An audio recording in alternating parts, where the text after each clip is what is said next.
کتنی بھی نیکیاں آپ کریں، نیکی بڑی یا چھوٹی نہیں ہوتی، نیکی معمولی یا ہلکی نہیں ہوتی۔ نبی کریم صلی اللہ علیہ وسلم کے فرمان کے مطابق کسی بھی نیکی کو آپ ہلکا نہ جانیں، نعوذ باللہ حقیر نہ جانیں یا چھوٹی نہ جانیں۔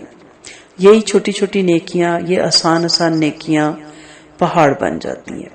آپ کے فرمان کے مطابق حضرت عائشہ رضی اللہ عنہا کو آپ نے فرمایا تھا کہ عائشہ کسی نیکی کو چھوٹا مت جاننا، اسی طرح کسی گناہ کو بھی حقیر مت سمجھے، چھوٹا مت سمجھے۔ اور آپ کے حدیث کے مفہوم کے مطابق کہ اگر تنکے جمع کیا جائے تو پہاڑ بن جائے اور اسے آگ لگا دی جائے تو کتنا پھر تباہی مچاتا ہے۔ اسی طرح یہ چھوٹی چھوٹی نیکیاں بھی جمع ہو کے پہاڑ بنے گی، اور میری دعا ہے کہ ہم سب کے اس دن نیکیوں کے پلڑے کو یہ بھاری کریں۔ لیکن ایک چیز ضرور یاد رکھیے گا کہ ان تمام نیکیوں کو دار و مدار اس چیز پہ ہوگا کہ وہ نیکی قرآن و سنت کے مطابق تھی یا قرآن و سنت سے نعوذ باللہ ہٹ کے تھی۔ معیار اللہ تعالیٰ نے ہمیں دے دیا اور اس پہ عمل کر کے نبی کریم صلی اللہ علیہ وسلم نے ہمیں سکھا دیا۔ اب اگر ہم نیکیوں کو اپنی مرضی سے کرتے ہیں اور اپنی سمجھ کے مطابق کرتے ہیں، یا تو ہونا علم نہیں تو اس کی تو معافی ہے، لیکن ہم مسلمان ہیں اور یہ جانتے ہوئے بھی کہ ہمیں سنتوں کو فالو کرنے کے لیے نبی کریم صلی اللہ علیہ وسلم کی جو طریقہ زندگی ہے اس پہ چلنا ہے، تو اس لیے ایک عمل جو ان تمام اعمال پہ بھاری ہے اس کا جاننا بہت ضروری ہے، اور وہ کیا ہے؟ نبی کریم صلی اللہ علیہ وسلم کی اطاعت۔ آپ صلی اللہ علیہ وسلم کی اطاعت کرنے والا جنت میں جائے گا۔ حضرت ابو ہریرہ رضی اللہ عنہ سے روایت ہے کہ نبی کریم صلی اللہ علیہ وسلم نے فرمایا، میری تمام امت جنت میں داخل ہوگی مگر جس نے انکار کیا، وہ جنت میں نہیں داخل ہوگا۔ صحابہ کرام رضی اللہ عنہ نے عرض کیا، یا رسول اللہ صلی اللہ علیہ وسلم کس نے انکار کیا؟ آپ صلی اللہ علیہ وسلم نے ارشاد فرمایا، جس نے میری اطاعت کی وہ جنت میں داخل ہوگا، اور جس نے نافرمانی کی اس نے انکار کیا۔ اسے بخاری نے روایت کیا۔ تو آپ کہیں گے کہ کوئی بھی امت مسلمہ انکار نہیں کرتی، لیکن اگر آپ غور کریں تو امت مسلمہ کے زیادہ جو لوگ ہیں وہ ان کا انکار ہی کرتے ہیں، آپ صلی اللہ علیہ وسلم کی اطاعت کا۔ آپ پیدا ہونے سے لے کے مرنے دم تک، یعنی ڈیتھ ہونے تک کے تمام آپ طریقہ کار، تمام آپ رسم و رواج، تمام آپ عقائد کو سامنے رکھیں۔ اگر میں بولنے لگ جاؤں تو اس کے لیے پورے کچھ 40 لیکچر چاہیے، کبھی بدعات پہ آپ کو میں لیکچر دوں گی، تو آپ دیکھیں کہ کوئی چیز بھی نبی کی اطاعت کے مطابق نہیں ہے۔ مثلا پیدا ہوتا ہے بچہ، وہاں سے سٹارٹ کریں آپ، اور اس کے بعد اس کی سکولنگ کو سٹارٹ کریں، پھر اس کے بعد ہر چیز کو لیتے جائیں، پھر اس کے بعد اس کی شادی کو دیکھیں آپ۔ کیا نبی کریم صلی اللہ علیہ وسلم نے فرمایا کب نماز سکھانی ہے، کب بچیوں کو شرعی پردے میں لانا ہے، کب بچوں کی شادیاں کرنی ہیں، اور شادیوں میں کیا ڈیمانڈ، کیا شرائط ہیں، کچھ بھی نہیں ہمیں معلوم، کوئی چیز ہمارے سامنے نہیں۔ اس طرح کرتے جائیں، پھر اللہ اللہ کر کے اگر رشتہ ہو گیا تو پھر منگنی کہاں سے آئی، اور منگنی کی رسومات، اور پھر مہندی، اپٹن، ڈھولکی، ان کی رسومات، اور پھر اصل میں مسئلہ کیا ہے؟ مسئلہ یہ ہے کہ گولی کوئی نہیں اس امت کے سامنے، کوئی ہے ہی نہیں، کوئی چیز، کوئی مقصد زندگی کا ہے ہی نہیں۔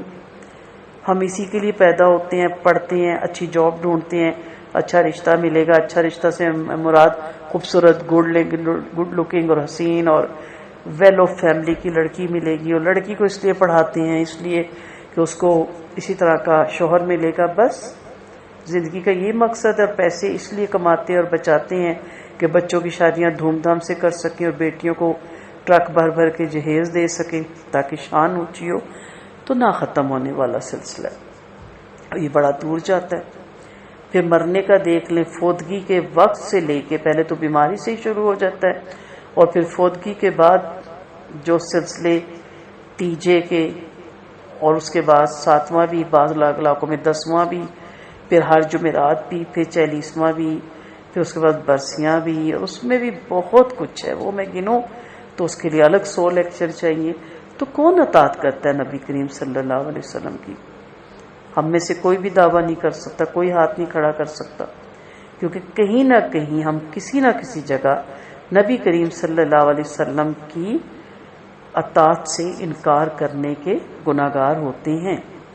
جہاں ہم کہتے ہیں کہ ہمارے رسم و رواج، ہمارا علاقہ، ہمارا خاندان، ہماری برادری، میرے دوست احباب، میرا شریکہ، ان کو کیا منہ دکھاؤں گا، تو کبھی سوچا ہے کہ نبی کریم صلی اللہ علیہ وسلم کو کیسے فیس کریں گے؟ ہمارے جو گھروں کے حالات ہیں، ہمارے جو حلیے ہیں، جو ہمارے لباس ہیں، جو ہمارے رسم و رواج ہیں، اس میں فرض کریں نبی کریم صلی اللہ علیہ وسلم آ جائیں تو پھر سوچیں، کیا دیکھیں کہ اس امت کا کیا حال ہوگا، یہ کیا امت ہے، وہ کیا سوچیں گے.